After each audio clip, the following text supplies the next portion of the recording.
मेरी पत्नी का एक पाँव नहीं था, लेकिन वह बहुत अमीर घराने से थी, इसीलिए मैंने उससे शादी कर ली। उसने नकली पाँव लगा रखा था। हम दोनों घर में अकेले रहते थे, लेकिन रोज़ रात को मुझे छत से अजीब अजीब सी आवाज़ें आती और मेरी पत्नी भी बिस्तर से गायब होती और उसका नकली पाँव कमरे में ही पड़ा रहता। एक दिन मैंने छत पर जाकर देखा तो मेरी तो जैसे जान ही निकल गई, क्योंकि वहाँ मेरी पत्नी ने एक बहुत बड़ा मेरी शादी की उम्र हो चुकी थी। जब मुझे लड़की की फ़ोटो दिखाई गई तो मैं बहुत ही ज़्यादा खुश हुआ।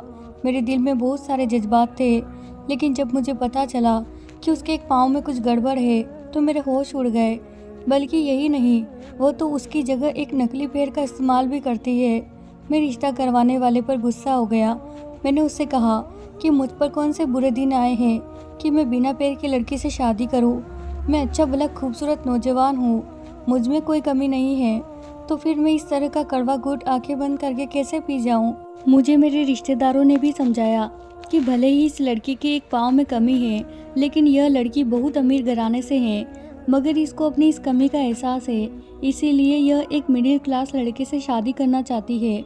अगर इसका यह पाँव भी ठीक होता तो तुम इसकी शादी तक भी ना पहुंच पाते। यह बात मेरे दिल को लगी और मैंने उस लड़की से शादी करने के लिए हाँ कर दी। उसका नाम पूजा था। वो वाकई बहुत खूबसूरत लड़की थी। उसका एक बहुत बड़ा घर था और उस घर में वह बिल्कुल अकेली रहती थी। खैर, उससे मेरी शादी हो गई, लेकिन जैसे ही रात को मैं उसके पास गया तो उसने मुझे अपने पास बैठने से भी इनकार कर दिया और बोली, मैंने कसम खाई है और भगवान से भी वादा किया हुआ है, मैं 1 महीना तक आपके साथ नहीं सकती, क्योंकि मैंने भगवान से एक मन्नत मांगी थी कि अगर मुझे मेरी पसंद के पतिदेव मिले तो मैं 1 महीने तक लगातार उपवास करूंगी और 1 महीना तक ही अपने पति के साथ भी नहीं रहूंगी। मैं उसकी इस तरह की अजीब शर्त पर हैरान था, लेकिन मैं क्या करता। मैं ठहरा सीधा साधा अनपढ़ इंसान, इसीलिए उसकी इस शर्त को मानने पर राजी हो गया। और फिर वो बोली कि हम इस घर में ही रहेंगे, क्योंकि अगर हम यहाँ नहीं रहेंगे तो फिर इधर कौन रहेगा, और इस घर को संभालने वाला मेरा और कोई भी नहीं है। मैंने कहा कि मैं हूँ ना, मैं संभाल लूँगा इस घर को। अब वह घर भी मेरा ही था और पूजा की सारी दौलत भी मेरी थी, और इधर पूजा को भी इससे कोई मतलब नहीं था।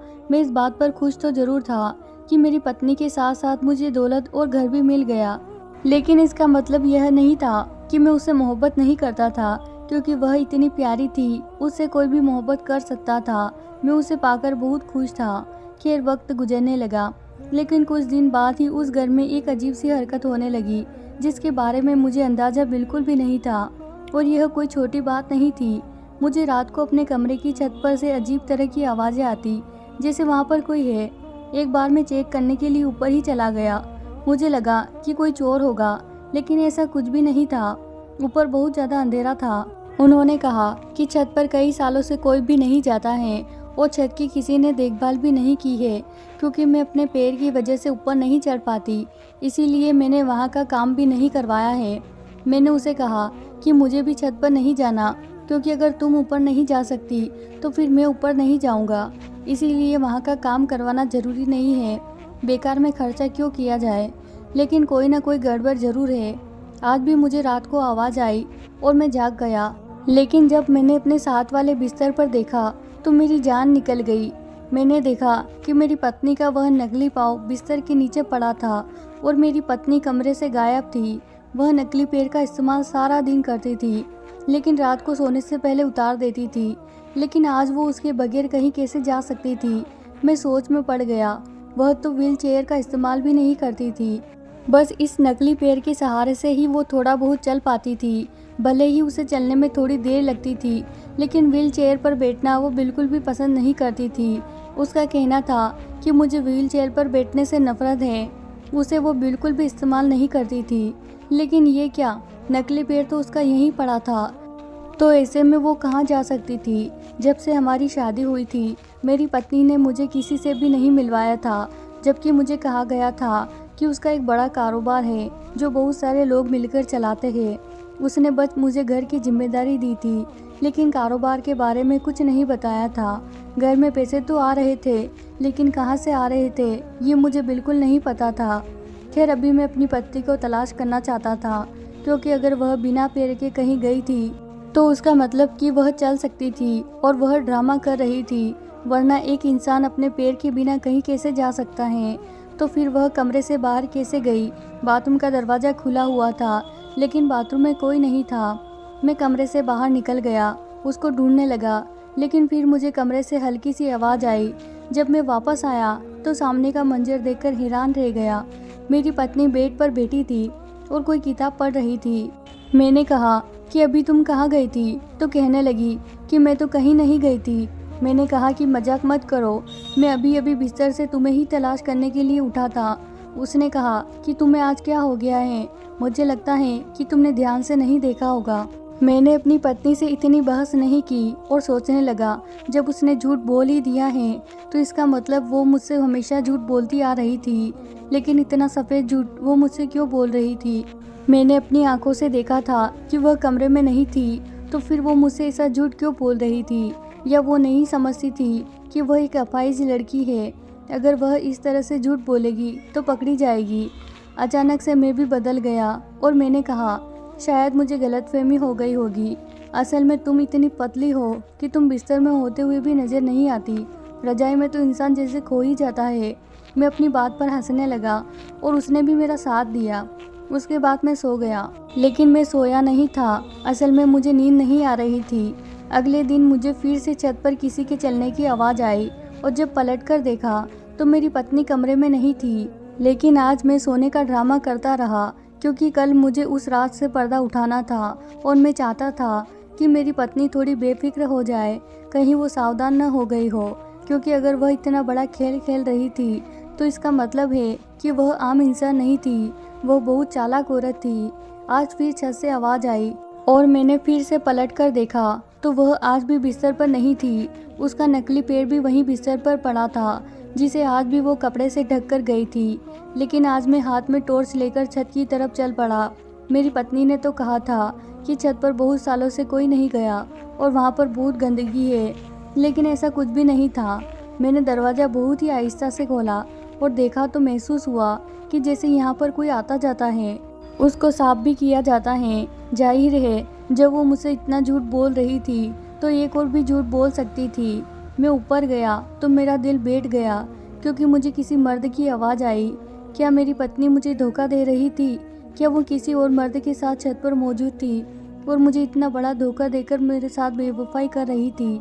लेकिन क्यों? मैंने तो उसमें कमी होने के बावजूद भी उससे शादी की। इसमें मेरी क्या गलती थी?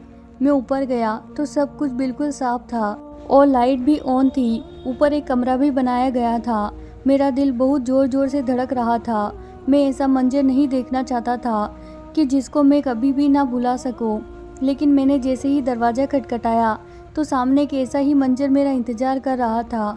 उस कमरे में एक आदमी बैठा था जो कंप्यूटर पर काम कर रहा था और मेरी पत्नी उसके पास बैठी थी। मेरी पत्नी का पैर सही सलामत था, उसका पैर बिल्कुल ठीक था। वो दोनों मुझे देखकर हैरान हो गए और मैं वहाँ से वापस जाने लगा। मेरी पत्नी भागते हुए मेरे पीछे आई और उसको चलता हुआ देखकर मैं रुक गया। तो मैंने कहा कि तुमने मेरे साथ इतना बड़ा खेल खेला। तो वो कहने लगी कि असल में मैं एक ऐसा काम करती हूँ जिसके बारे में मैं किसी को भी कुछ नहीं बता सकती। लेकिन वह काम मेरे देश के लिए भी बुरा नहीं है और ना ही यहाँ के रहने वालों के लिए बुरा है, लेकिन हम यह बातें किसी को बता नहीं सकते। मैंने जानबूझकर एक पैर न होने का ड्रामा किया हुआ है, क्योंकि ऐसे काम के चक्कर का खतरा था। किसी को मुझसे शादी करने की इजाज़त नहीं थी।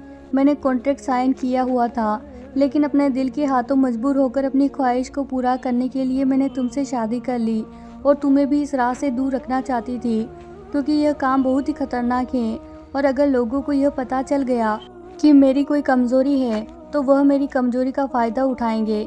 इसके बाद मुझे मेरी पत्नी ने सारी बात समझा दी और सच में मुझे अपनी पत्नी पर भरोसा था।